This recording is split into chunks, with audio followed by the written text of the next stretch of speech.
करने वाले हैं। भगवान सूर्य ही तीनों देवताओं के पवित्र नामों को धारण करते हैं। ऐसे सूर्य नारायण भगवान को हम और आप वंदन करते हैं, प्रणाम करते हैं। सौर मंडल में सूर्य बहुत प्रभावी एवं प्रत्यक्ष देवता हैं। खगोल शास्त्रीय सूर्य के प्रभाव को पृथ्वी और चंद्रमा, भैया यहाँ का हर जीव उनको मानता है। ज्योतिष के अनुसार सूर्य सिंह राशि के देवता हैं, जिनका नाम सिंह राशि यानी मकार माह से शुरू होता है, शायद उनकी राशि सिंह ही होती है। और मैं तो ये कहूंगा कि सिंह राशि वाले नहीं, 12 राशि वाले लोग भगवान सूर्य को नित्य अर्घ दें। आदित्य हृदय स्तोत्र में सूर्य भगवान को अर्घ देने की महिमा का वर्णन किया। ताम्र लोटे में जल, गंगा जल, उसमें और भी कुछ चीजें डालने की जरूरत है। उसमें आप गोड़ कमल का फूल, केसर, लाल चंदन, लाल वस्त्र, तांवा, सोना, माणिक्य, ये तो दान में सुन लीजिए। रविवार के दिन आप क्या क्या, गेहूं, गोड़ कमल के फूल, केसर, लाल चंदन, लाल वस्त्र, तांवा, सोना, माणिक्य आदि ये दान में दे सकते हैं।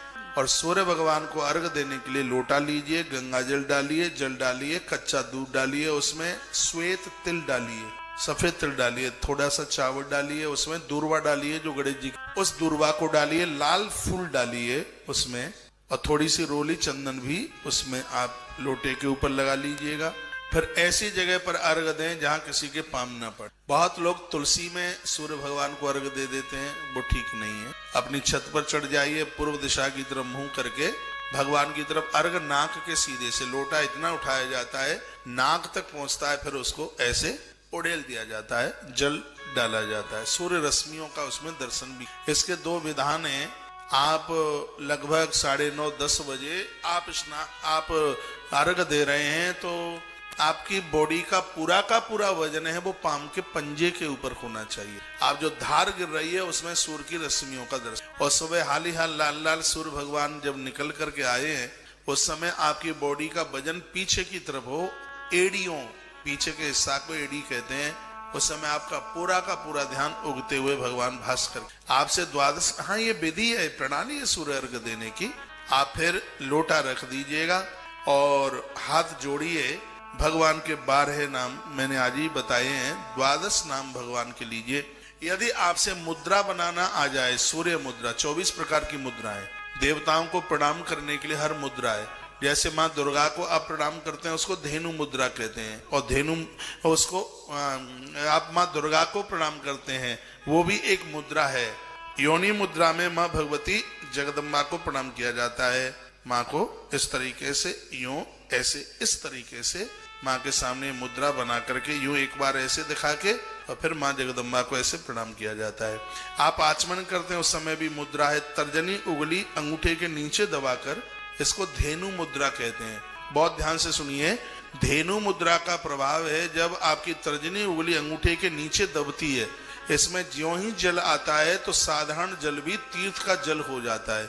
जब उसको आप आचमन करते हैं तो समझ लो कि तीर्थ के जल से आपने आचमन किया। यह उंगली को अंगूठे के नीचे दबाते ही इसका नाम धेनु मुद्रा हो जाता है। ये इस तरीके से फिर आप यूं ऐसे आप उसको आचमन करते हैं।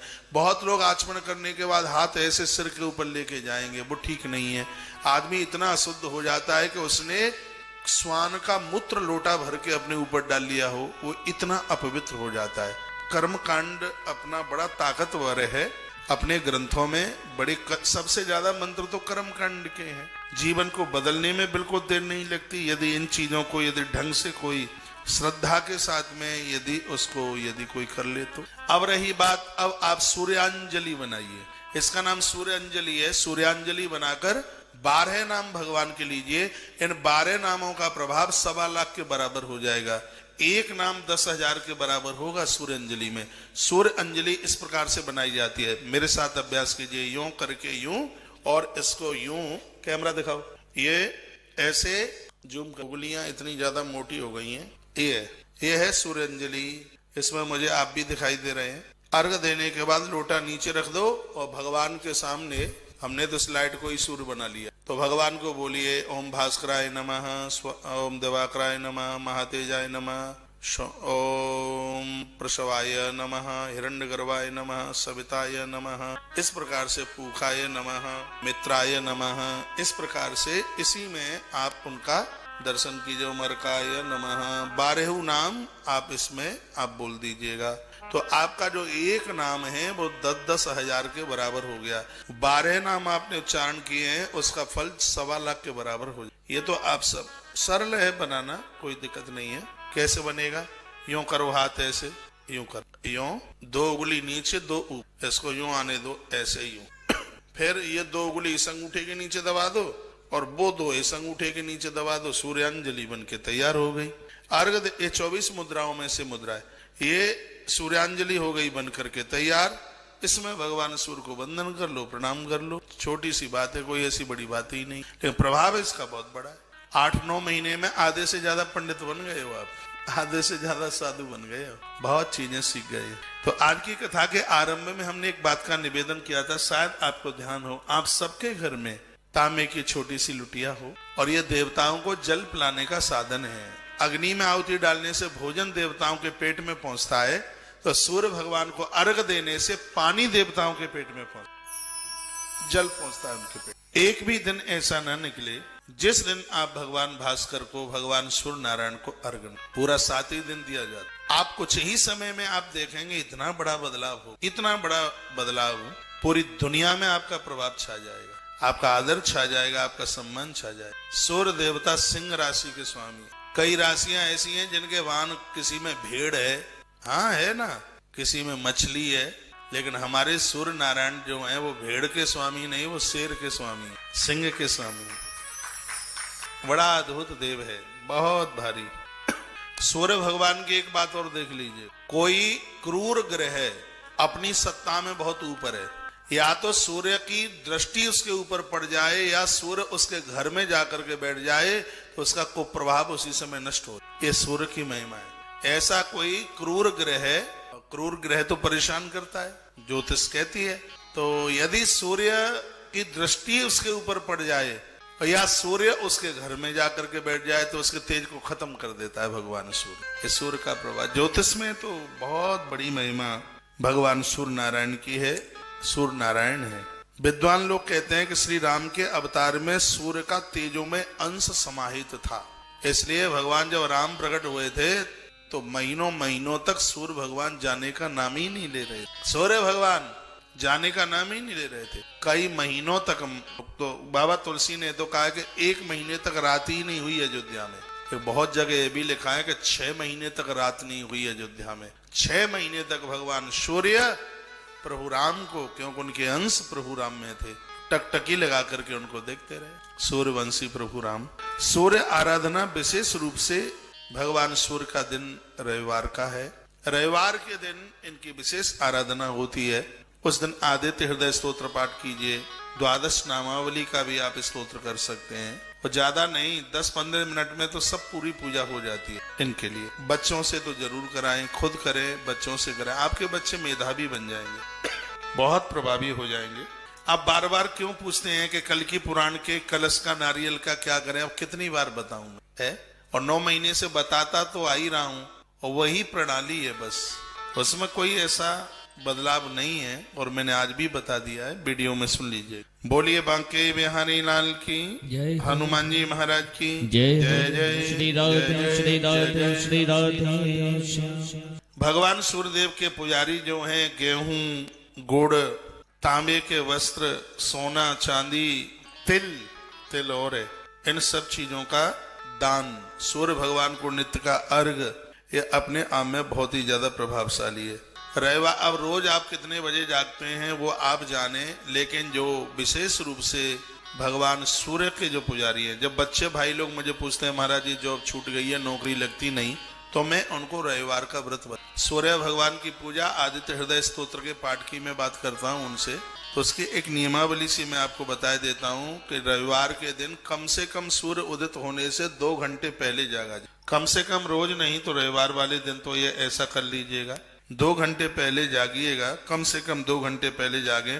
नित्य के कार्यों से निवृत्त होते हुए उसके तत्पश्चात सूर्य की आराधना। सूर्य व्रतधारी व्यक्ति दोपहर तक तो अन्न ना खावे, दोपहर तक अन्न ना ले, दोपहर के बाद में बिना नमक का वो अन्न ले सकता है। उस दिन मालपुआ ले ले तो और ज्यादा, तो बिना नमक की सब्जी तो अच्छी लगेगी नहीं। हाँ, तो बिना नमक के मालपुआ खीर के संग बड़े बढ़िया लगा। खीर बनवा ले बढ़िया सी, दूध की खीर और चकाचक मालपुआ, इतना आनंद आ जाएगा कि आप कहेंगे कि ऐसा तो इतवार रविवार संडे रोज पड़े तो ज्यादा बढ़िया है। हाँ, रोज पड़े, चकाचक खीर मालपुआ के संग मिले, ये प्रमुख भोजन बताया है इसमें। जो सूर्य देवता का जो उपवास करते हैं, रविवार का जो उपवास है उसमें नमक नहीं लिया जाता, लेकिन पूजा करने के बाद आदित्य हृदय स्तोत्र का पाठ करने के तत्पश्चात आप दोपहर के तत्पश्चात लगभग 3-4 बजे के बाद, और इतना ध्यान रखना सूर्य अस्त होने के बाद इसमें अन्न नहीं खाया जाता। लोग मानते नहीं, क्यों फोन करते हैं जब ये कथा में रविवार का व्रत करने वाले जन सूर्य अस्त होने के बाद में अन्न नहीं खाया जाता, इसमें मलीदा खाया जाता। मलीदा जान दो, दूसरे शब्दों में क्या कहें, चूरमा। हाँ, बाजरा की रोटी या गेहूं की रोटी, आप उसको बढ़िया तरह से, ये ले भाई, उसको बढ़िया तरह से उसको मीडिए और उसमें थोड़ा घी डालिए, थोड़ा उसमें गुड़ डालिए, एक गुड़ का मलीदा बना, और सूर्य अस्त होने से पहले भगवान का भोग लगाइए। इतना बढ़िया स्वादिष्ट बनेगा कि तुम उगली भी खा जाओगे। मलीदा यानी चूरमा लें या फिर खीर लें और मालपुआ लें, दोनों को ले सकते, दोनों में से एक भी ले सकते हैं। तो ये भोजन की प्रणाली बताई, स्पष्ट लिखा सूर्यास्त के उपरांत कुछ भी खाना पीना माना है। ये ना है कि कोटू के पकौड़ा खाई लो, कुछ भी नहीं।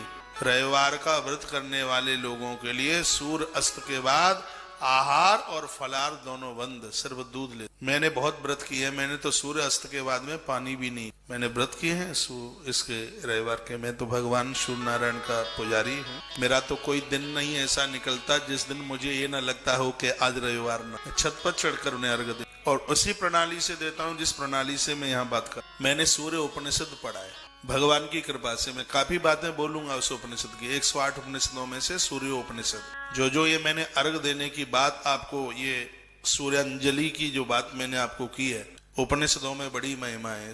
दूर्वा डालकर, उसमें लाल चंदन डालकर, रोली डालकर उन्हें अर्घ देना, सफेद तिल, गैया का कच्चा दूध, उपनिषदों ने बड़ी बड़ाई की, जो कि मैं आपके बीच में ये बात रख रहा हूँ। तो हमें तो लगता है कि हमारे लिए तो रोज ही रविवार है, ऐसा लगता है रोज ही सोमवार है, ऐसा लगता है रोज ही मंगलवार है। सच मानिए, हमें ऐसा लगता है कि एकादशी रोज है। पूरा आनंद, पूरा माहौल ही एकादशी में ढल गया है। इतना आनंद का अनुभव होता है, ऐसा लगता है कि हम 365 दिन अनुष्ठान में ही जीवन जीते हैं। लोग कहते हैं कलयुग कलयुग कलयुग, हमें तो इस कलकाल में भी सतयुग का पूरा आनंद आता है। लगता है कि रोजाना रामनवमी है, रोजाना अष्टमी है, ऐसा रोज लगता है, रोज कथा में है। बहाना चाहिए, चाहे जिस दिन उत्सव मना लो। हाँ, कोई पूछे आज उत्सव काय का हो रहा है, का आज उत्सव इसलिए हो रहा है कि भगवान सूर्य नारायण अपनी कुछ कलाओं के साथ, याद रखिएगा, सूर्य देव अपनी 12 कलाओं से राम के रूप में प्रकट हुए हैं। सूर्य नारायण अपनी 12 कलाओं से प्रभु राम के। तो उत्सव का तो बहाना, चाहे 100 बहाना ले लीजिएगा, बहाना ही तो चाहिए। इसमें लगाओ, यूट्यूब लगाओ, बोलिए सूर्य नारायण भगवान की जय। कितना बढ़िया लिखा है कि सूर्यास्त के बाद में आपको कुछ नहीं लेना है। फिर क्या करना है, सोमवार को प्रातः सूर्य भगवान को अर्घ देने के बाद ही अपना व्रत। ये नहीं है कि सूर्यास्त के बाद कुछ नहीं लिया तो सुबह घरवाली से कहें कि अरे पेट में चूहा हड़ताल करें, चल बना आलू के पराठे। पहले सूर्य भगवान को अर्घ दीजिए, उन्हें बंदन प्रणाम कीजिएगा, फिर चकाचक दाल सब्जी भात जो भी आप कुछ खाते हैं। अब जो भी में वो ना आ जाए जिसका हम भारी विरोध करते हैं, हमने जो भी कह दिया सो उसका मतलब ये हो जाए, हाँ वो ना हो। सूर्य देव का वर्ण लाल है, इसलिए बहुत जन लाल वस्त्र पहनकर रविवार के दिन भगवान सूर्य की पूजा करें, उसकी महिमा। उनका रंग है, लाल वस्त्र पहनकर माताएं लाल साड़ी पहनती हैं, पुरुष लोग लाल ही धोती, लाल ही कुर्ता, लाल ही बनियान इत्यादि, क्योंकि सूर्य का रंग है ना ऊर्जा देने।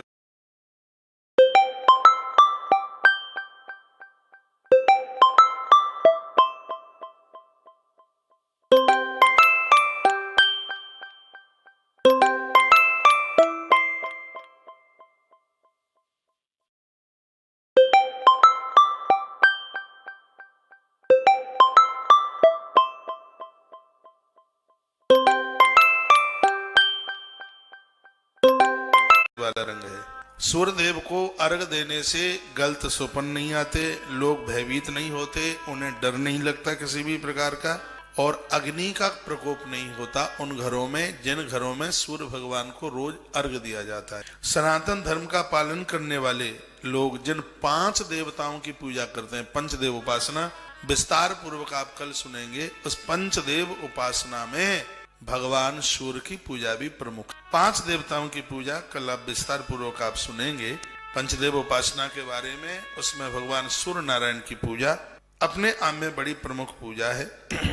सतयुग में जब हवन प्रदान था, जिस समय सतयुग में यज्ञ के बिना कोई काम ही नहीं होता था, सब कुछ यज्ञ में ही छिपा हुआ था, उस समय सूर्य भगवान की आहुति के बिना उन यज्ञों को पूरा नहीं माना जाए, ऐसा ग्रंथों में लिखा हुआ है। आपने पूछा है कि महाराज जी क्या कुंवारी बेटियां सूर्य भगवान को अर्घ दे सकती हैं? दे सकती हैं, दे सकती हैं। सूर्य भगवान की पूजा उनको अर्घ कन्याएं दे, बेटियां दे। सतयुग में जब जिंदगी हवन प्रदानित थी, सूर्य भगवान को आहुति दिए बिना यज्ञ को पूरा नहीं माना जाता। त्रेता में भगवान श्री राम और द्वापर में भगवान श्री कृष्ण ने अपने हाथों से सूर्य यज्ञ किए। पांडवों को भगवान सूर्य का परम अधिकारी बनाया।